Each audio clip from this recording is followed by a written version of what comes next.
Maayong adlaw kay tanan aniya sa kini ang inyong katuang nga programa sa TV Apolia. Argumento gipanguluhan og gipangunahan sa Lay Catholic Apologists International. Sir RJ Sano balik ko ninyo sa kadali lang nga panahon aron na panagisgot sa mga butang nga may kalambigitan sa atong pagtuong nga Katolika.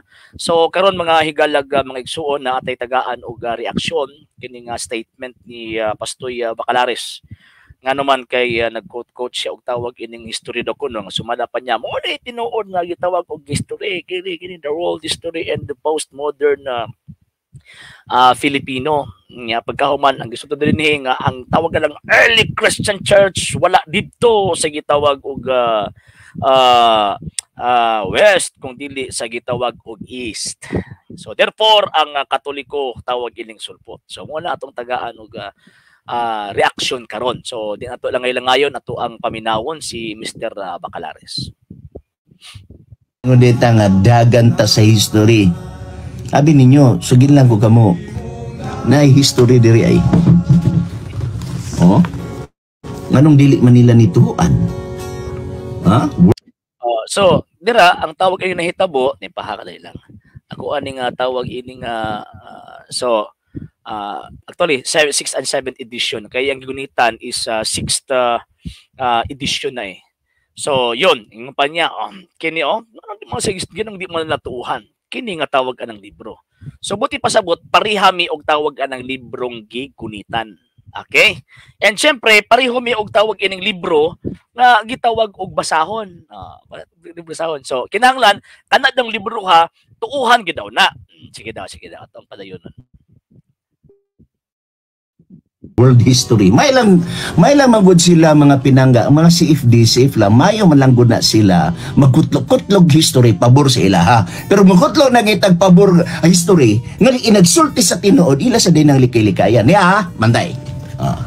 So ang buti pasabot, kana ding libruha nga iyahang tawag ining gikutlo, nagtug-an din na og tinuod. So wala tay tawag anang daghan pang ergo din ha nganong man kay mo ni ato ang gipaabot nga mutuo si Mr. Bacalares na kanang dokumento nga iyang gigunitan tinuod na. Okay, so kasi siyempre tinuod antuk ang kamatuon ang tinuod god, di ba? No, sige ato dong tan-awon kung saan iyang gibasa. Gidala na magini sa social media. Okay? Bandayan ninyo unsay giingon diri igsoon? Ang Roman Catholic igsoon naa na siya sa west. Kung imong bahino ng kalibutan, okay? Labi na dito sa Europe dapit, diha dapit sa Middle East, dapit sa Israel, di-identify nga ang Roman Catholic nga naa diha naa sa west. Okay? Mandayan na to ha, basahon ako. Page 120 kaning libro by Gregorio F. Saidi and Sonia M. Saidi. World history ginagamit sa mga decks narabay ilang style nga di ka mo tuog libro sa decks. di ka mo tuog libro sa decks di ay libro sa decks chid na ni kaya nga lami kay katawa si Juan Pastoy Bacalares. Tanaw na ito na magkakatawa pa ba ni karon? Sige daw. Sa mga college manigi pang gamit ning uban, di ba? Now, mo ni Igson, gingon diri Igson atong pagabasahon. Okay. Ingon siya diri, the Western churches became known as the Roman Catholic Church. Asa? Asa gingon diri? The Western churches became known as the Roman Catholic Church. So mag-ingon gani ka og Western churches kung maghisgot ka og history sa Christianity o unsa ba mawlakbitan ang word nga Western churches nga diin nag-refer sa Roman Catholic Church. Okay? So mao gyapon nga page 120 nagingon, the earliest Christian churches were found in the East, not in the West. Tayo niya, asa makaplagan ang earliest igsuon na churches? Dito sa East, wala sa West. Sabtaragod na ninyo, kung dito sa East makaplagan ang earliest Christian, wala sa West, sa ato pa, kanang West, kanang Roman Catholic Church dili mao ang una nga mga Christians, tama ang gisulti sa uban. Nadiin, pwede matawag na ang RCC sulpot. Okay, so yun, di ba? So, ang stand niya, gigamit niya ang page 120 sa World History of Postmodern Modern Filipino, kasi pa niya, sulpot ang Iglesia Katolika, kasi gisulti pa sa libro ni Gregorio Saide, mo man iyang gibasa, mo na iyang gibasa. Okay, kanang sa number 1, the earliest Christian churches were found in the East, not in the West. And for example, the churches in Armenia and Asia Minor, mo nang iyahang tawag ining gibasa. Pero wala tan-awan ni Mr. Bacalaris ang punto sa writer nga si Gregorio og Sonia Saide. Nga naman, una, kana nga gitawag og page, kung atuan ang tan-awon sa page 119, gisaysay ni Gregorio og Sonia Saide ang rivalries between Eastern Church o Western Church. Mo nang giklaro niya sa page 120 nga kanang giingon nga Western churches refer na sa Roman Catholic Church or gitawag og Roman Catholic churches. So kanang gi-quote niya sa number 1 kanang the earliest Christian churches was found in the East, barugana na sa mga Eastern Orthodox churches. O niya, nga naman, kay nag-ilog man sila about anang gitawag og supremasya. Di ba? Kay ang iyang gibasa primero, the Western churches became known as the Roman Catholic Church. What niya gitiwas? To assert its supremacy over the Byzantine and other churches. Naturally, the bishops in the Byzantine Empire opposed the Roman claim to be the supreme head. Mutong yung gingon kanina nga naay rivalries. They organized into the Eastern Orthodox Church. Kinsa man ning tawag ining they, kaptong Eastern churches, and insisted their patriarch. So ang ilahang gina-insist nilang ilang pagkapangulo, and not the Pope of Rome, was the supreme head of Christianity due to the following reason. So mao ni ang mga rason sa Eastern Orthodox churches dili ni statement ni Gregorio og Sonia Saide. Gihatagan ni Gregorio og Sonia Saide nga fair ang laban ba sa tawag ng Eastern churches concerning sa ilahang gitog rivalries o nya unsay rason sa mga Eastern churches nganong wala nila gidawat ang tawag ining Roman supremacy. Mao nay punto din na. Mao na ang rason sa gitawag og Eastern churches. Number 1, the following reasons. The earliest Christian churches were found in the East, not in the West. Buot ipasabot makita ang pinaka-earliest Christian sa East nga naman kay diha man nagsugod ang Christianity dili man sa West, pero gikan sa East ni abot siya og tawag ining West. Ang pangunahuna ni Mr. Bacalaris na makitaan sa East ang Christianity, so therefore sulpot lang kalit ang West, dili nganuman tungod kay sa 50 AD na ana sa page tawag ining page 118.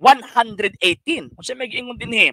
Christianity started in the East but it found more fertile ground in the West. So buot ipasabot kanang Eastern Church o Western Church naa siya connection. Wala kay nibuto lagkalit ang Roman Church dito sa West nga nag-una dito ang East, dili naa na sila connection pas. Naanay connection. Question, kinsa man ang nagtukod ana? Sa maong gihapong tawag ining libro, World History for the Postmodern Modern World. Naana kini na sa silong.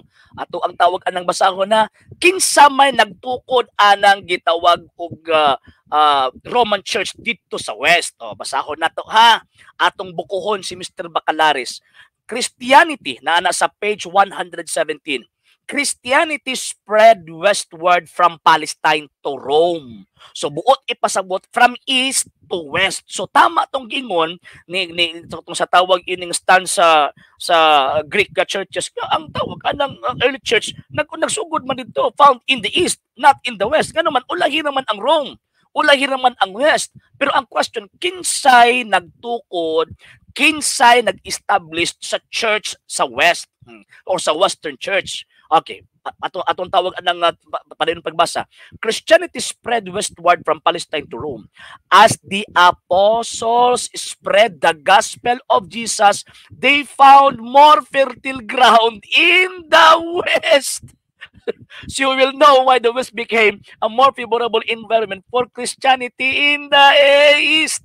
So buot ipasabot, pastoy, kanang nagtukod sa Western Church, dili na si bisan kinsang tao nga si munguna-una nga niboto. Mga apostol ang niabtuan na og nagtukod sa Western Church. Muna, pastoy, di magpatagka og tawag ining kutlog dokumento. Nya pagkahuman sabot-saboton ragi mo. Basaha ang tibuok artikulo, pastoy. Basa ana nga naman kay ang writer ana si Gregorio og Sonia Saide, wala man tawag ini kuan, wala man nagduha-duha nga ang Romano Katolikong Iglesia gitukod ni Kristo. O musim gyapon nga writer. Same writer ha, Christianity, Spain's greatest legacy.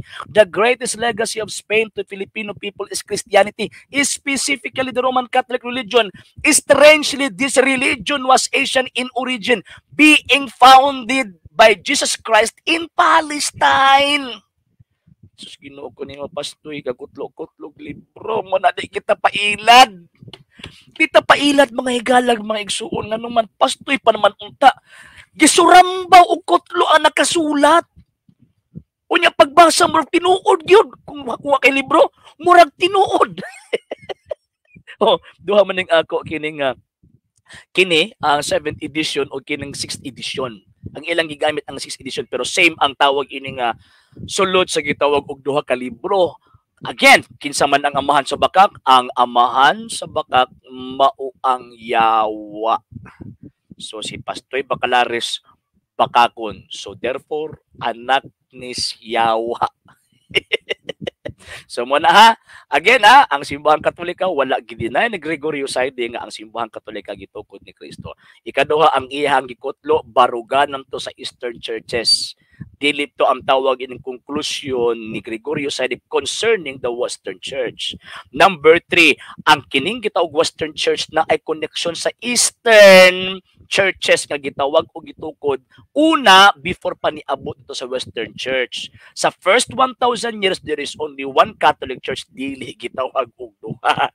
Mo na dili pwede, pastoy ha nga magkutlo-kutlo og tawag ining libro sa gitawag og kining kasaysayan nya pagkaman di pagid sabot-saboton o di pagid sabton og tama gisabot-sabot ra pud nimo, luya pud nimo tawag ining pastoy. Tinaw ha, tinuod niya giingong giniya. Dito ta sa tawag ining tinuod nga kasaysayan. At ato dang balikon be kinang giingon sa giingon yang tinuod nga gitawag og kasaysayan, same ha nga tawag ini nga libro nga gikot. Kinsa may founder ana, kinsa may naabot ito sa West, sa Badista ba o purely tawag ini tao lang mo may nagtukod dito? Dili. Purely lang ba na ordinary mga tao? Dili. Okay, Christianity spread westward from Palestine to Rome. So gikan sa tawag ng East ni abot siya og Roma. As the apostles spread the gospel of Jesus, they found more fertile ground in the West. So sila mismo mo niabto dito kay ang Western tawag ining area mao ni ang mong fertile ground kung baga ba nga mukaylap ang maong gitawag og pagtuo. Mo na San Pedro ni abot anang lugara. Ang isa pang pangunahing disipulo ay si Pedro na pagkaraang nagtrabaho sa silangan ay nagpunta sa Roma at doon ay siya naging unang obispo. So tama ang gisulti sa kasaysayan, ang dili tama kining pagkabakakon ni Mr. Bacalares.